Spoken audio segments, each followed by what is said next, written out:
छठा अध्याय, व्यक्तिगत और सामाजिक सीमाओं का सम्मान। 1. सीमाओं का महत्व।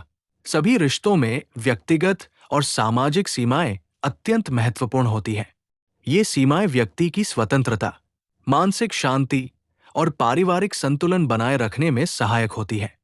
परिवार और पड़ोसियों के बीच सीमाओं का सम्मान न केवल अच्छे संबंध बनाए रखने के लिए जरूरी है, बल्कि ये सामाजिक और नैतिक जिम्मेदारियों को भी दर्शाता है। पड़ोसी के बार बार बिना अनुमति घर आने से इन सीमाओं का उल्लंघन होता है। इससे परिवार की मानसिक शांति प्रभावित होती है और सामाजिक दृष्टिकोण से ये अनुचित माना जाता है। 2. व्यक्तिगत सीमाएं।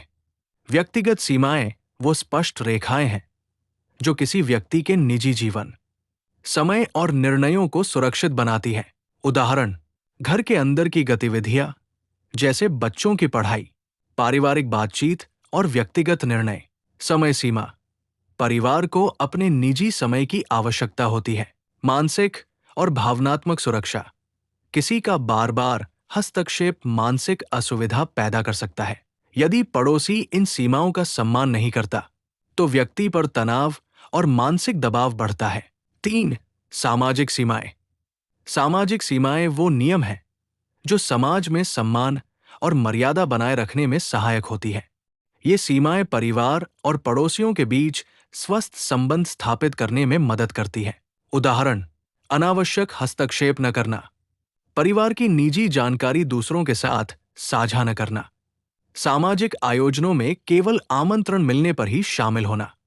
सामाजिक सीमाओं का उल्लंघन परिवार की प्रतिष्ठा और पड़ोसियों के साथ संबंधों पर प्रतिकूल प्रभाव डाल सकता है। 4. सीमाओं का उल्लंघन और परिणाम। पड़ोसी का बार बार घर में आना सीमाओं का उल्लंघन है। इसके परिणाम गंभीर हो सकते हैं। 1. मानसिक तनाव। लगातार हस्तक्षेप मानसिक दबाव बढ़ाता है। 2. सामाजिक प्रतिष्ठा पर असर। निजी जानकारी का सार्वजनिक होना या अनुचित हस्तक्षेप सामाजिक छवि को नुकसान पहुंचा सकता है। 3. पारिवारिक असंतोष। परिवार के सदस्यों के बीच तकरार और असंतोष बढ़ सकता है।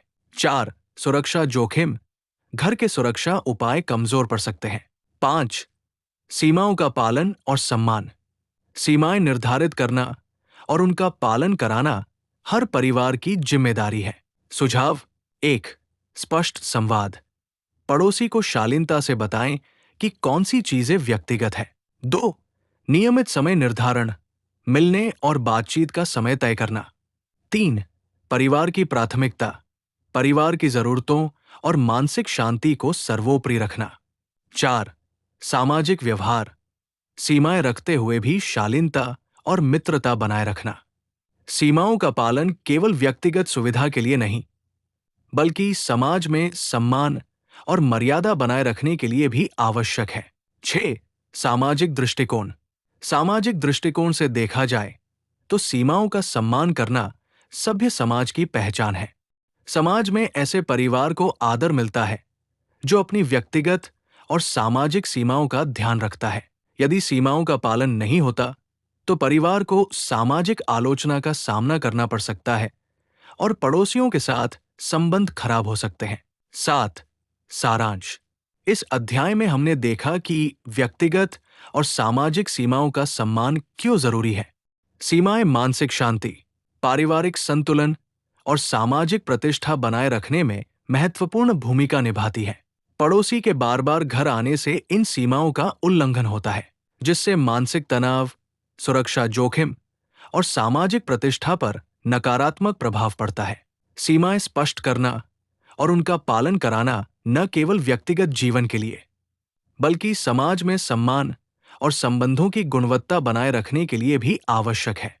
7वां अध्याय, पड़ोसियों के साथ स्वस्थ संबंध बनाए रखना। 1. पड़ोसियों के साथ संबंधों का महत्व। पड़ोसी केवल एक स्थानिक निकटता नहीं होते, बल्कि वे सामाजिक नेटवर्क का महत्वपूर्ण हिस्सा भी होते हैं। अच्छे पड़ोसी होने से पारिवारिक जीवन सुरक्षित, सुखद और सहयोगपूर्ण बनता है। स्वस्थ पड़ोसी संबंध परिवार की मानसिक शांति, सामाजिक प्रतिष्ठा और दैनिक जीवन की सुविधा में सहायक होते हैं। सामाजिक दृष्टिकोण से अच्छे पड़ोसी केवल मित्र नहीं, बल्कि संकट के समय सहारा भी होते हैं। लेकिन इसका मतलब ये नहीं कि वे बिना अनुमति बार बार घर आए। दो, सीमाएं और स्वस्थ संबंध एक साथ कैसे बनाएं? पड़ोसी के साथ दोस्ताना और स्वस्थ संबंध बनाए रखने के लिए सीमाएं तय करना आवश्यक है। सीमाएं केवल दूरी बनाने का साधन नहीं है, बल्कि रिश्तों को सम्मानजनक और व्यवस्थित बनाए रखने का तरीका है। उदाहरण, केवल आवश्यक बातचीत में हिस्सा लेना, परिवार की गोपनीयता का सम्मान करना, सामाजिक आयोजनों और उत्सवों में भागीदारी सीमित और व्यवस्थित रखना। सीमाएं होने के बावजूद मित्रता और सहयोग बनाए रखा जा सकता है। 3, संवाद का महत्व। संपर्क और संवाद स्वस्थ संबंधों के लिए बहुत जरूरी है। संवाद में स्पष्टता और सम्मान दोनों होना चाहिए। सुझाव: 1, सम्मानजनक बातचीत। अपनी बात शालीनता और मित्रता के साथ रखें। 2, स्पष्ट नियम। पड़ोसी को बताएं कि कब और किन परिस्थितियों में घर में आना उचित है। 3, सहयोगी दृष्टिकोण। आवश्यकता पड़ने पर मदद और समर्थन देना, लेकिन बिना अनुमति हस्तक्षेप नहीं करना। इस तरह संवाद सीमाओं के उल्लंघन को रोकता है और रिश्तों में विश्वास बनाए रखता है। 4, आपसी सहयोग और सामाजिक प्रतिबद्धता। स्वस्थ पड़ोसी संबंध केवल व्यक्तिगत शांति तक सीमित नहीं होते। ये सामाजिक जिम्मेदारियों और आपसी सहयोग को भी बढ़ावा देते हैं।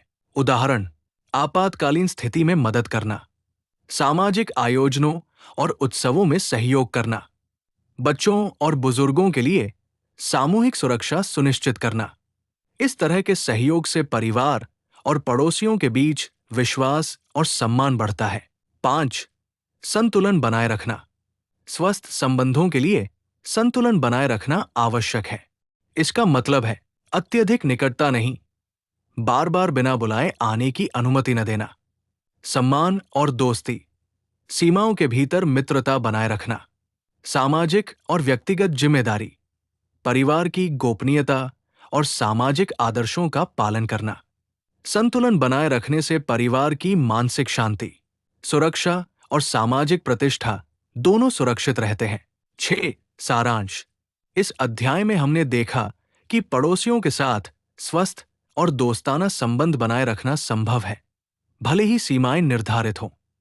सामाजिक दृष्टिकोण से सीमाओं के भीतर संवाद, सहयोग और मित्रता बनाए रखना न केवल परिवार की सुरक्षा और मानसिक शांति के लिए जरूरी है, बल्कि समाज में सम्मान और विश्वास बनाए रखने का भी महत्वपूर्ण साधन है। सीमाएं तय करना और उनका सम्मान करना, संवाद बनाए रखना और आपसी सहयोग करना, ये सभी तत्व मिलकर पड़ोसियों के साथ संतुलित और स्वस्थ संबंध सुनिश्चित करते हैं। 8वां अध्याय, निष्कर्ष। क्यों पड़ोसी को बार बार घर आने की अनुमति नहीं देनी चाहिए? 1, संक्षिप्त पुनरावलोकन। इस निबंध में हमने सामाजिक दृष्टिकोण से पड़ोसी को घर बार बार आने की अनुमति न देने के कई पहलुओं पर चर्चा की।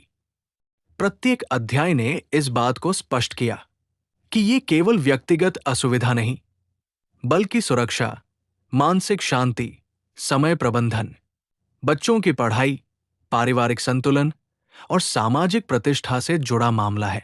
2, सुरक्षा और व्यक्तिगत जोखिम। पड़ोसी का बार बार घर में आना सुरक्षा के लिहाज से खतरा पैदा कर सकता है। घर केवल रहने का स्थान नहीं, बल्कि सुरक्षा का मजबूत आधार है। बार बार आने से चोरी, व्यक्तिगत जानकारी का और अनजाने में जोखिम की संभावना बढ़ जाती है। 3, समय प्रबंधन और व्यस्त जीवन। व्यस्त जीवन में हर व्यक्ति के पास सीमित समय होता है। पड़ोसी के बार बार आने से ये समय बर्बाद होता है। बच्चों की पढ़ाई और कामकाजी गतिविधियां बाधित होती है। मानसिक संतुलन बिगड़ता है और परिवार की उत्पादकता कम होती है। 4, व्यक्तिगत और सामाजिक सीमाएं। सीमाएं निर्धारित करना आवश्यक है। व्यक्तिगत सीमाएं मानसिक शांति और सुरक्षा प्रदान करती है, जबकि सामाजिक सीमाएं सम्मान और मर्यादा बनाए रखने में मदद करती है। सीमाओं का उल्लंघन परिवार की प्रतिष्ठा और रिश्तों को प्रभावित करता है। 5, पड़ोसियों के साथ स्वस्थ संबंध। सीमाएं निर्धारित करने का मतलब रिश्तों को समाप्त करना नहीं है। सीमाओं के भीतर संवाद, सहयोग और मित्रता बनाए रखना संभव है। स्वस्थ पड़ोसी संबंध सामाजिक समर्थन, विश्वास और सहयोग का माध्यम होते हैं। 6. सामाजिक दृष्टिकोण। सामाजिक दृष्टिकोण से देखा जाए तो पड़ोसी को बार बार घर आने की अनुमति न देना सभ्य और जिम्मेदार व्यवहार है। ये परिवार की सुरक्षा, मानसिक शांति और सामाजिक प्रतिष्ठा बनाए रखने का तरीका है। 7. अंतिम निष्कर्ष। इस प्रकार ये स्पष्ट है कि पड़ोसी को बार बार घर आने की अनुमति न देना केवल व्यक्तिगत लाभ के लिए नहीं, बल्कि सामाजिक दृष्टिकोण, सुरक्षा, मानसिक शांति और परिवार के संतुलन के लिए भी आवश्यक है। ये निर्णय परिवार की सुरक्षा और गोपनीयता को सुनिश्चित करता है। ये समय प्रबंधन और बच्चों की पढ़ाई में मदद करता है। ये व्यक्तिगत और सामाजिक सीमाओं का सम्मान बनाए रखता है। ये पड़ोसियों के साथ स्वस्थ और मित्रवत संबंध बनाए रखने में सहायक है। अंततः सीमाएं निर्धारित करना, उनका सम्मान करना और संवाद बनाए रखना, ये सभी कदम परिवार और समाज दोनों के लिए लाभकारी है। इसीलिए पड़ोसी को बार बार घर आने की अनुमति न देना एक समझदारी भरा, सुरक्षित और सामाजिक दृष्टि से सही निर्णय है।